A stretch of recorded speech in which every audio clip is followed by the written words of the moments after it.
कपड़े धोने वाली बहू। शादी के पहले से ही विभा को कपड़े धोने का बड़ा शौक था। कभी नल के नीचे तो कभी तालाब के पास। अरे मेरी नीली वाली लुंगी नहीं दिख रही है। विभा की अम्मा कहाँ रखी है लुंगी? अरे वो तो विभा ने परसों ही धोकर रखी थी आपकी अलमारी में, देखो वहीं होगी। वो ना मैंने आज धो दी, मुझे लगा कि गंदी हो गई होगी। अरे कैसे गंदी हो गई थी, उसे तो मैंने पहना भी नहीं। हे भगवान, इस लड़की के कपड़े धोने की आदत से परेशान हो गया हूँ मैं।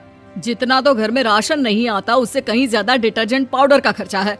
इसकी शादी करवा दो, शादी जाए अपने घर में ही करे काम, फिर चाहे घर के कपड़े धोने हो या पूरे गांव के। हाँ ठीक बोल रही हूँ, देखता हूँ मैं कोई लड़का। वो दिन भी आ जाता है जब विभा को देखने लड़के वाले आ जाते हैं। लड़की मुझे अच्छी लगी। होने वाली सास कहती है, बेटी अगर कुछ पूछना है तो पूछ लो। वैसे तो हमारी लड़की बहुत ही शर्मीली है, जो बोल दो वो मान लेती है, इसे क्या पूछना होगा। अरे कैसी बात कर रही हो माँ, मुझे इन लोगों के घर रहना है, सवाल तो कई है। हाँ हाँ बेटा पूछ लो ना, क्या पूछना है। आप लोगों के घर कपड़े कौन धोता है? सास का मुंह बन जाता है। देखो अगर तुम ये कहना चाहती हो कि तुम्हें कपड़े धोने नहीं आते तो सुन लो, कपड़े मैं ही धोती हूँ, लेकिन तुम्हारे आ जाने के बाद मैं रुमाल तक नहीं धोऊंगी। अरे चुप रहना भाग्यवान, बहू बेचारी घर आई नहीं, उसे डराना शुरू कर दिया। वो क्या है ना बिटिया, अभी तक तो ये कल्लू की माँ ही धोती थी, लेकिन अब तुम्हारे पापा तो दहेज में वॉशिंग मशीन देंगे ही।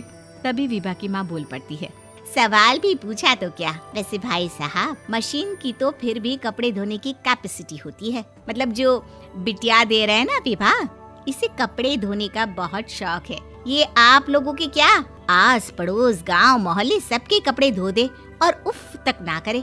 बाहर देखा नहीं आपने कितने कपड़े सूख रहे हैं, सब हमारी बिटिया ने ही तो धोए हैं। बस भी करो ना माँ, शर्म आ रही इतनी तारीफ सुनकर।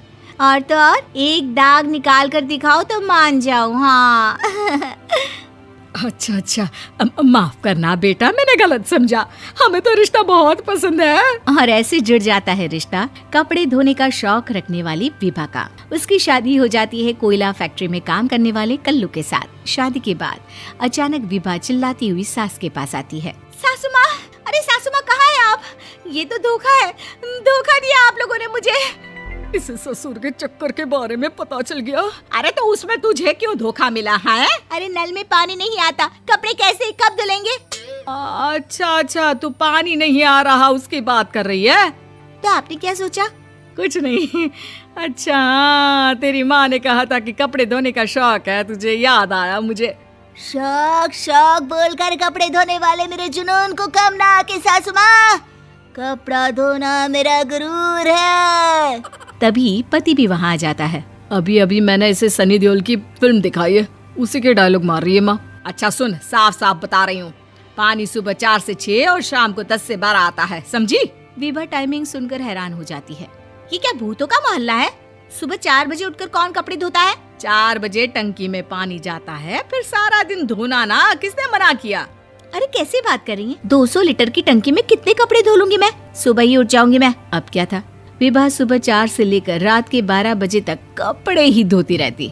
एक रोज सास पड़ोस से निकलकर कहीं जा रही होती है कि साथ वाली कहती है, हाँ कल्लू की माँ, जरा ये बताओ कि 2 साड़ी है, 2 ब्लाउज और एक पेटीकोट और एक नाड़े वाला लंबा कच्छा।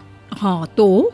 अरे तो क्या, कितना लोगी धुलाई ये बताओ। धोबन दिख रहे हैं हम क्या? हमारे पति सरकारी नौकरी से अभी रिटायर हुए हैं और बेटा सुपरवाइजर है कोयला फैक्ट्री में। धोबन समझ रखा है हमें?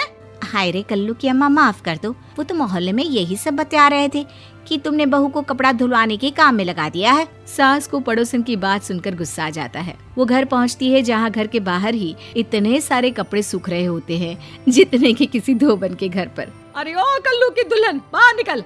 माँ जी यहीं आ जाओ, बाथरूम में चादर धो रहे हैं हम। अरे अभी हम धोते हैं, तुमको बाहर निकलो। ये आस पड़ोस वाले बोल रहे हैं कि हम बहू से कपड़े धुलवा कर उसे कपड़ा धोने वाली बना दिए हैं। अरे छोड़ो ना माँ जी, किन लोगों की बातों में आती हो?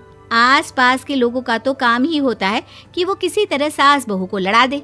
बहू सारे घर के कपड़े धोती है, ये क्या कम है? बोलिए। सास को भी लग जाता है कि वो बहू का ये सनकीपन नहीं छुड़वा सकती, इससे अच्छा है कि खुद ही चुप हो जाए।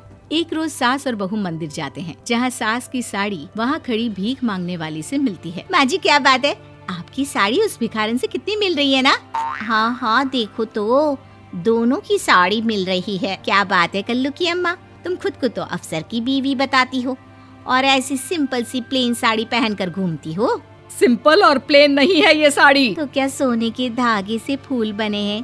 कुछ भी सासू माँ, कुछ भी। हाँ बने थे इस साड़ी में सोने के धागे से फूल। मेरे पति लेकर आए थे मद्रास से स्पेशली मेरे लिए 10,000 की।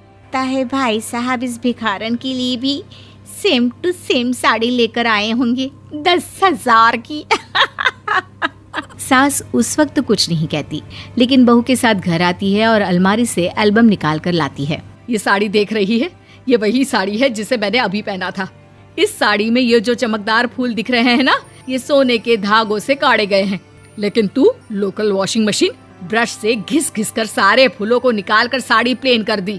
मुझे माफ कर दीजिए सासू माँ। और तो और, जब मैंने तुझे तेरी गलती के लिए कुछ नहीं कहा, लेकिन तूने तो सबके सामने मेरा मजाक ही बना दिया। क्यों? बहू को समझ में आ जाता है कि अब से उसका कपड़े धोना बंद।